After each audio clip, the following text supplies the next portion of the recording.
Hello and welcome to this very special feature. Do you know that cataract is the #1 cause of blindness across the world, including that in India, with millions of people getting affected by it? So what is cataract, or motia as a lot of people call it? Why is it so prevalent and what can be done about it?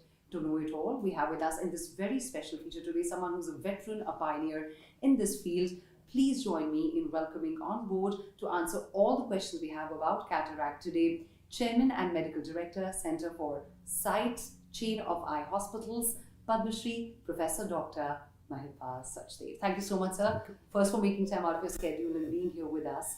I would straight away dive into the first question that comes into mind, is that why is cataract such a big cause of blindness, not just in India, but all across the world? So, thank you very much. In the first instance, I wish to say that what is cataract? Cataract means any clouding of the normal natural crystalline lens. Within the eye, there is a focusing lens which is called as a crystalline lens. With age, what happens is that this lens, which has proteins, these proteins start to become clumpy or they get denatured. Because they get clumpy or because they get denatured, therefore the lens which was originally transparent becomes cloudy. Okay, so this cloudiness of the lens is called as cataract. Now the leading cause of this cloudiness is age. With age, given a long enough age, like our hair go grey, similarly this lens is going to go grey or it is going to become opaque, and given a long enough life, all of us are going to develop cataract.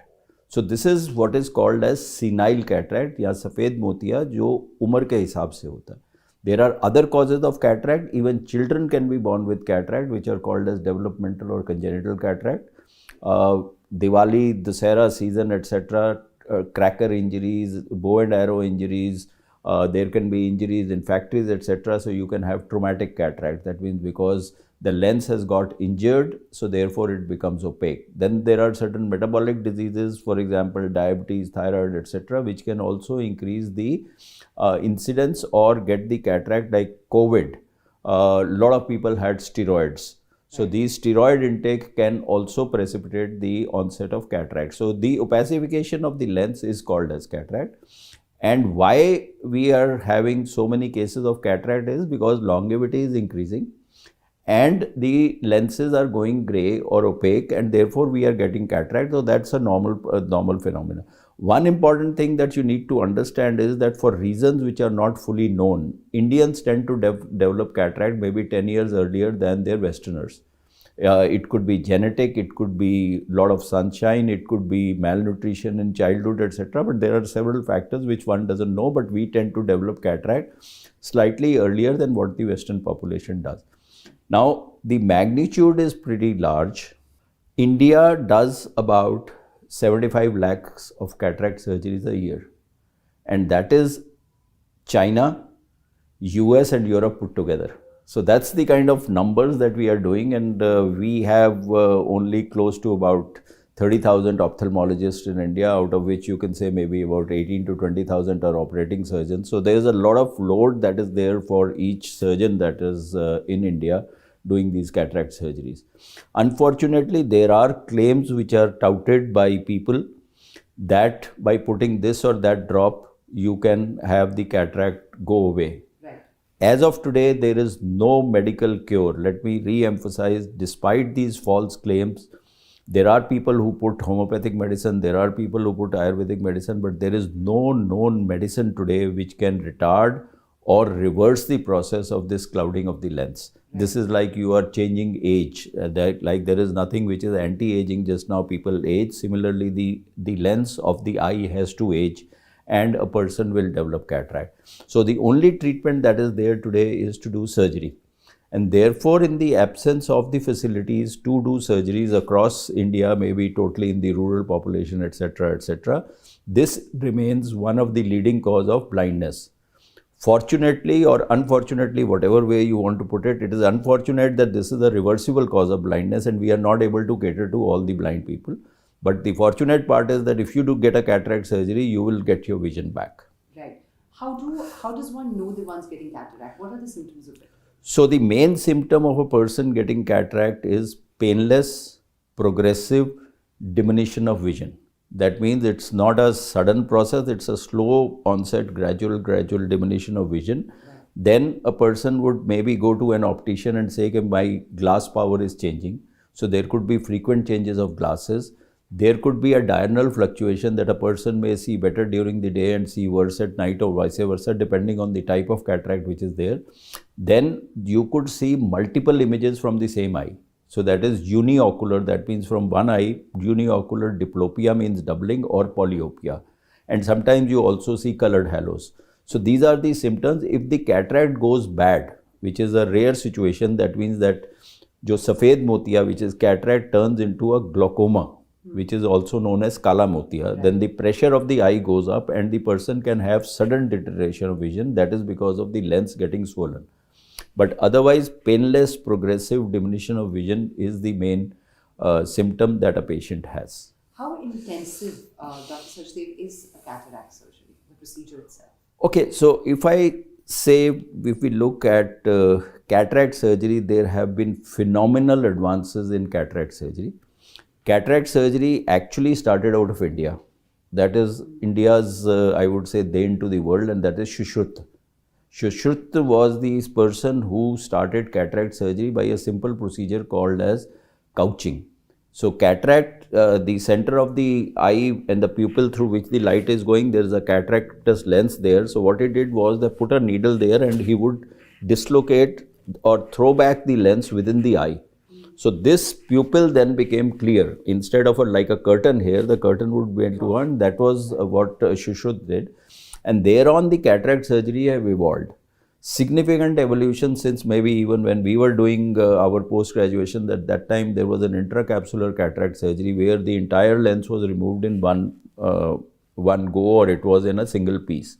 And then the patient was given thick soda glass like lenses. Old movies you might have seen 10 power lenses that were worn outside in the glasses, which obviously didn't give good quality of work. So there have been bifold, I would say, improvement in the technique and technology of cataract surgery. The first thing is that the cataract is not removed en bloc as a single piece. Now the cataract is broken up into small little pieces with the power of laser or something called as phacoemulsification. We crush the cataract into small pieces and suck it out through a small incision. So the incision has shrunk from a larger incision, which was which was covering half the eye from 0 to 180 degree. It has now shrunk to only 2 or 2.2 millimeters. So this incision, because you have broken or pulverized the lens, you have emulsified the lens. The word that is used is phacoemulsification. Phaco means lens, emulsification means to break it into small pieces. So you are able to suck it out through a small incision. Now this small incision is self-sealing. It's like a pressure cooker. So if you can push out the thing, but when it closes, it seals. So the surgery has now become not that we are using any general anesthesia in these cases. Earlier, the surgeries were done under general anesthesia. Even today, say in England, some places they are still doing under general, but we are now doing it under. Then it went on to giving an injection around the eye to make the eye immobile. Now we are doing it just by drop anesthesia. That means you are just putting anesthetic drops onto the eye and the patient is supposed to look at the microscope. It has totally become a microscopic surgery. It is therefore under topical anesthesia we are doing the surgery. So this is no stitch, no injection, no patch, walk in, walk out kind of a surgery. So that's the kind of dimensions it has been changed, that you can today do a cataract surgery by taking drop anesthesia. It takes about 10 to 15 minutes and you crush the cataract into small pieces, suck it out, and from where you have sucked out the cataract, you are putting an artificial lens which is called as an intraocular lens, so the person doesn't have to wear thick glasses. So that is what the procedure is, and the highest pinnacle that is there after phacoemulsification or microincision cataract surgery is what is called as femto laser assisted cataract surgery.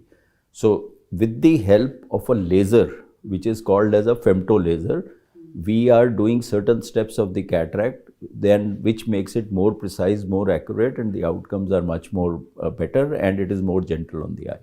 Thank you, Dr. Sachdev, for elaborating so well on how the surgery happens. And what about post-surgery? How is the visual rehabilitation post-surgery?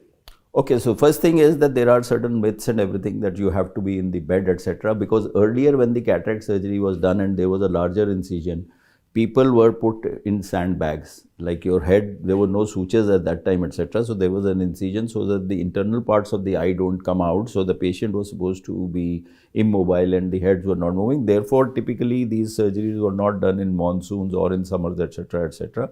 But now, as I told you, that the incision has shrunk to about 2 millimeters or 2.2 millimeters. There is no stitch, etc. required. There are no irritation, etc. The eye looks pretty white. That means that there isn't any congestion, redness, etc. the next day. And typically, barring some unforeseen circumstances, the patient recovers a lot of vision within 24 hours or within few hours of the surgical procedure. There is no bed rest that is required, so you can go ahead and you can kind of resume your normal activities within a day or two, etc. But the post-operative, you have to put certain eye drops, which are there from 4 to 6 weeks. Rehabilitated glasses, whatever little amount that is required, if at all, are normally given at 2 to 3 weeks post-operatively. But there is, it's reasonably, lot of people have resumed their activities the next day or the day after. So that's the kind of speed at which the visual rehabilitation is happening, and the no need for immobilization or putting the patient to bed is there. Okay. And there's a lot of information around, if you go searching around on net about cataract. Is it true that you have to look at the weather before you No. perform the surgery? So briefly, I had just alluded to you from the point of view of how the surgery was done earlier, etc. So therefore, because the patient had to be immobilized earlier, this I am talking about decades ago, and there weren't air conditioners and things like that. So it was normally preferred to be done in winters. The second thing was because the incision was larger, and even surgeries were done in railway stations, as I would tell you, cataract surgeries, or they were done in schools or temporary places which are not done anymore, etc. So the chances of infection were much higher when there was hot, humid environment. Sure. So therefore, what was a myth, which is now no longer the kind of patients, we still do more patients during the winters because old people still have those myths, but that is shrinking now. Weather has no effect whatsoever on the surgical outcomes, because there is no longer immobilization that is required, there is no longer sutures, there is no longer, and most of us have good weather conditions within the house, so there is absolutely no specific indication that you have to wait for this particular season to get the surgery done. It can be done at any time of the year. And Dr. Sachdev, another fact check. Is it true that you have to perform the surgery only when the cataract has matured? I think this again is a myth that needs to be rectified. We do not wait for the cataract to mature in today's circumstances to do the surgery. The surgery is indicated as and when an individual has difficulty in performing day-to-day activities. Nobody today wants to go bone blind and not be able to see anything and leave one's work, etc. to get the, so basically if the cataract is totally mature, that means you're not seeing anything. Okay, so people are active now, even at 65, 70, 75, they want to do work. So if you are not able to read, write, watch television, drive, etc., whatever is coming in your way in your normal activities, you should go ahead and get your cataract surgery done. Okay. Now, why is this concept changed so suddenly? As I told you in the beginning of our discussion, was that when a cataract is matured, there are certain zonules which are 360-degree around the cataract, which hold the lens in position. As the cataract keeps on maturing, that means it's aging, these zonules also become weak. Okay, so it is very easy to break these zonules. So we were taking out this lens or cataract as a single piece. So therefore, when the cataract matured, you were able to tumble out this entire lens and easily break the zonules without disturbing the back part of the eye, which is the vitreous. Absolutely. Okay, so that's what used to happen. Right. Now, when we moved on from the earlier surgery to phacoemulsification, where we are also implanting a lens. Earlier we were not implanting a lens, now we are implanting a lens. So if you conceptualize, say, a fruit, let's look at a coconut. So you slice off the top of the coconut, that's like making an opening in the anterior capsule of the lens. The lens is also enveloped by a capsule. So you are making an opening in the interior part of the capsule, going in with a phaco or with a laser, breaking the cataract into small pieces and sucking it out. Now this leaves behind an empty envelope, like you have the outer chilka of a coconut or whatever. So this is going to give you the support for the artificial lens. The artificial lens is now implanted into the same empty envelope that is there. So we want the envelope to be rigidly in place. That means that the zonules need to be strong, and we do not wish the capsule to move or out after the lens has been implanted for times to come later on also. So therefore the situation today is totally reversed. We would like to operate the cataract at an immature stage and keep the capsule intact, so that that becomes the support for the artificial lens. The second thing is that as the cataract keeps on maturing, the cataract tends to become harder. Okay. It becomes, the proteins become more compact. It could be as hard, say, like a beetle nut. So breaking that into small little pieces becomes more difficult. It needs more energy to break that, and that causes collateral damage to the other parts of the eye. That means the cornea, etc. So the recovery becomes slower. Right. So today's world, please get your cataract operated as and when you are having difficulty in your day-to-day activities. Do not wait for the cataract. Again, do not wait for the cataract to mature, because that will be counterproductive both for you in your life, as also your being ability to do things, as also for the surgeon to do a good surgical procedure. Right. And since you touched upon technology so much, so one hears of this femto cataract surgery. Is that the most advanced technology that we have available? And where do you see technology in this field going ahead? So, if you look at technology, the biggest thing in ophthalmology is that there are ways and means by which you can visualize any part of the eye. And because you can visualize any part of the eye, there are ways and means by which you can deliver collimated beams of light, which is called laser. The light is a powerful source of light of the same frequency, which you are able to deliver on different parts of the eye. So what has happened now is that there is a laser which is called as femtosecond laser. Femto is a quantification of time. And femto, like you have these delivery which is called zepto, this is still faster, so this is called as femto. Femto is 1/4 of a second. Okay. 10 to the power minus 15. So that is the brevity of the pulse. The femtosecond names comes from because this pulse, one pulse of this laser is fired for only 1/4 of a second. It is a very high intensity, high power pulse which is able to make openings in the lens, which is able to break the nucleus into small little pieces. It is able to make incisions in the cornea. So that is the femtosecond laser technology. It's called as FLACS, femto laser assisted cataract surgery, which is a semi-robotic kind of a surgery where you are first getting an in vivo, that means a real-time image of the cataract. You are getting a real-time image of the cataract, of the front part of the eye, and accordingly the machine is putting as to how, where, how much should be cut or how much should be the slicing and how much it is, and that is a semi-robotic surgery which has made it much more perfect, much more precise. Though there is a cost involved, so it has not become the standard of care, but anybody who can afford is going in for those procedures. Majority of my procedures, I would say 70 to 80% are with femto laser. Yes, it has equalized surgeons, I would say, because the skill set in doing this is slightly less than what you were doing earlier. But then there are 4 critical steps of the cataract surgery which are done by the femto laser. So you elaborated very well on the surgical procedure, Dr. Mahipal, but what about post the surgery? How does the visual rehabilitation move?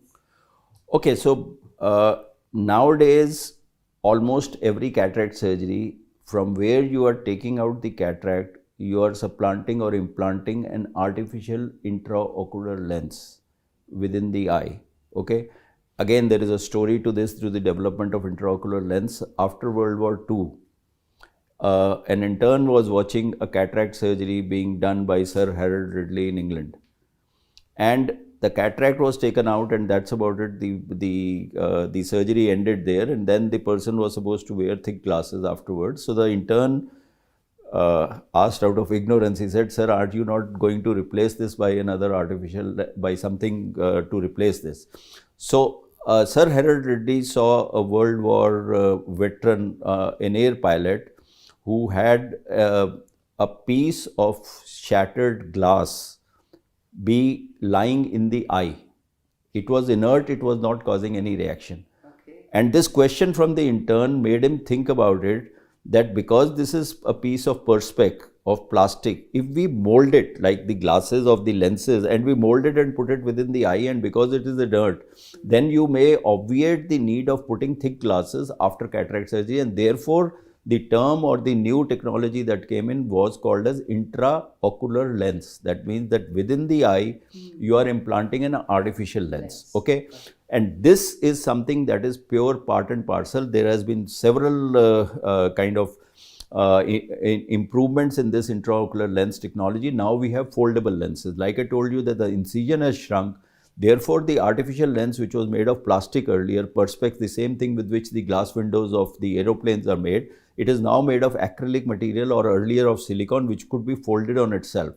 And you can shove it through a small incision, 2 millimeter, and then when it goes, it opens to its full size. So therefore, we have foldable intraocular lenses, which make the incision small. Now, in the optical principles, you have these lenses which we can measure by instruments as to what should be the power of the lens that needs to be implanted in the eye by certain preoperative parameters, so that the person needs very little glasses for use subsequently. So earlier the lenses were only monofocal lenses. That means that the lenses would correct the distance vision, but a person would still need glasses for reading. Right. Then came in binocular lenses or bifocal lenses, and now we have trifocal lenses because world has changed to smartphones. So you have actually three distances. One is distance, one is intermediate, computer, laptops, etc., or phones, and the third is reading. So now you have lenses which have optically been created on the same 6 millimeter platform, which is the lens that is being put into the eye, which give you three different focuses. So that is for distance, intermediate, and near.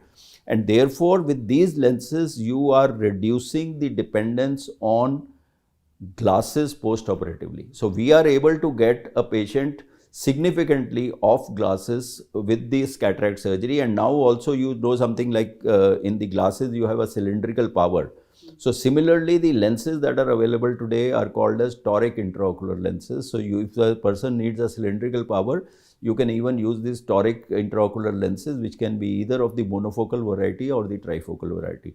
So there has been these two parallel streams which have gone. One is the technology of cataract surgery, and the second is the visual rehabilitation technology in the field of intraocular lenses, that you are able to give the patient fantastic vision. It's like getting a patient, until of course there is some retinal pathology or some other pathology, he can see as good as when he was say 20 years old. Thank you so much, Professor Dr. Mahipal Sachdev, for sharing such key insights on this very, very important topic of cataract with us. Thank you so much again for your time. Thank you. Moving ahead, what we understand is that with the right awareness and the right technology, we can tackle the very important challenge of cataract that lies ahead of not just of India, but all over the world. And we can enhance the vision of India, and we can do that without compromising on our life's experiences. Thank you again, and thanks for watching.